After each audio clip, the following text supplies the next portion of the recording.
What would you do if you saw a powerful CEO, the man everyone admired, the man who ran a billion-dollar company, shivering alone at a cold bus stop, dressed in nothing but a thin coat with no one there to help him? Most people would walk by thinking that can't be real, he doesn't need help. But one shy, overlooked intern didn't walk away. She stopped. She looked him in the eyes. And she whispered the words that would change both of their lives forever. "You're coming with me." Before we dive into this emotional story of kindness, humanity, and second chances, don't forget to hit the like button and subscribe to our channel, because stories like this remind us that compassion can rewrite destinies. The city was wrapped in a blanket of icy wind that evening, the kind of cold that seeps into your bones no matter how many layers you wear, the kind of night where even the streetlights seemed to shiver. People hurried past with their scarves wrapped tightly, their eyes lowered, rushing toward the warmth of their homes or the nearest cafe, eager to escape the brutal bite of winter. Among them was Emily Carter, a shy 22-year-old intern who worked at one of the largest corporate firms in the city.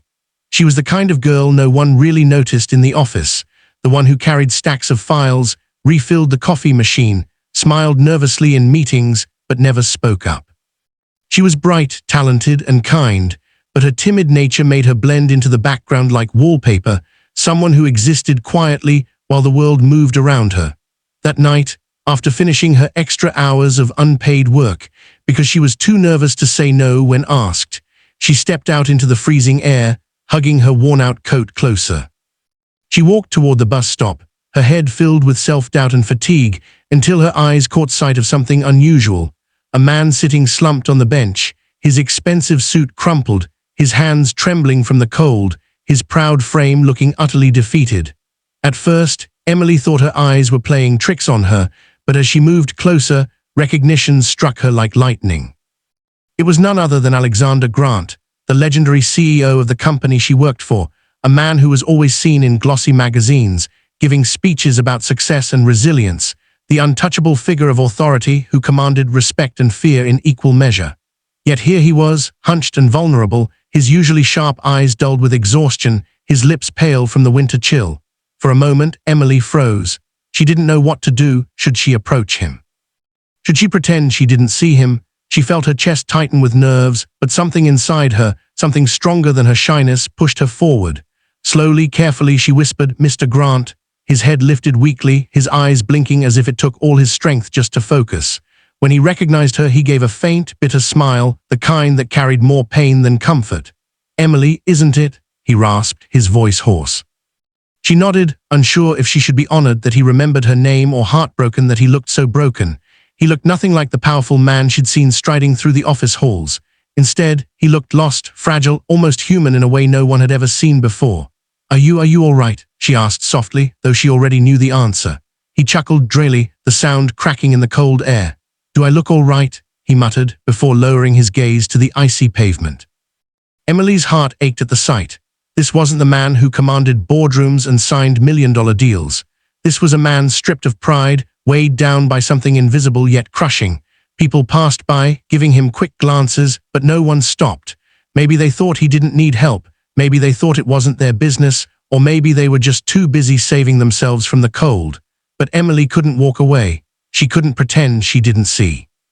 Gathering every ounce of courage her timid soul had, she crouched down in front of him. "You'll freeze if you stay here," she whispered urgently, her breath turning into clouds in the frosty air. His eyes met hers, and for the first time she saw the truth behind them, loneliness, pain, and an exhaustion no warm office could ever hide. I don't have anywhere to go tonight," he admitted quietly, as if ashamed of the confession. Emily's heart skipped. The CEO of one of the largest companies in the country, homeless for a night, how could that be? But she didn't ask questions, not yet. She didn't demand an explanation, because in that moment, what mattered wasn't why he was there, but the fact that he was suffering. She swallowed hard, her nerves fighting against her courage, but kindness won. She reached out her hand to him, trembling, but firm in intention. "You're coming with me," she said softly, but with a determination she didn't know she possessed. He blinked at her, startled, almost as if he hadn't expected anyone to care. "Emily, you don't have to." "I want to," she interrupted, surprising even herself with the strength in her voice. "Please, let me help."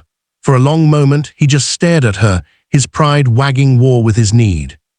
Finally, with a shaky breath, He placed his cold hand into hers, and she helped him to his feet.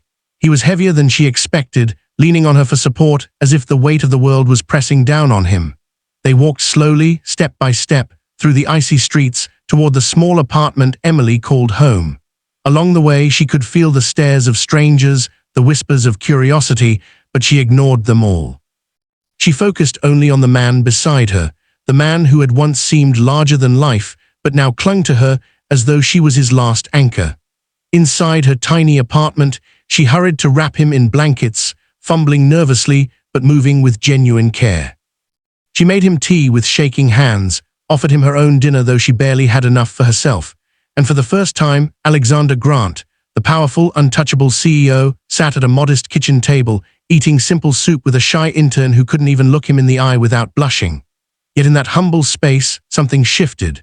The walls of authority and fear dissolved, leaving behind only two people, one broken, one timid, finding warmth in each other's presence. As he sipped the tea, his hands finally stopped trembling, and he looked at her with an expression she would never forget, gratitude mixed with a kind of fragile hope. "You didn't have to do this," he murmured. Emily lowered her eyes, her cheeks warm despite the cold. "I couldn't leave you out there," she said softly. He studied her for a moment longer, then gave a faint smile, the kind that carried no power, no arrogance, only sincerity. For the first time, Emily realized that beneath the armor of his title, Alexander Grant was just a man, one who tonight needed someone to see him not as a CEO, but as a human being. And for the first time in her life, Emily felt like she had done something that truly mattered. She had chosen compassion over fear, and it had brought two unlikely souls together on a night when the world seemed colder than ever. The night stretched quietly as Alexander rested on Emily's couch, wrapped in warmth he hadn't felt in years. In the dim light, he opened up about the betrayal that left him abandoned, the loneliness hidden behind his empire, the crushing weight of expectations. Emily listened, her shy heart unfolding with unexpected courage, offering comfort not through grand words but through simple presence. In her small apartment, he found something his wealth could never buy: genuine care. And as dawn broke, Alexander looked at Emily with softened eyes, realizing she hadn't just given him shelter, she had given him hope.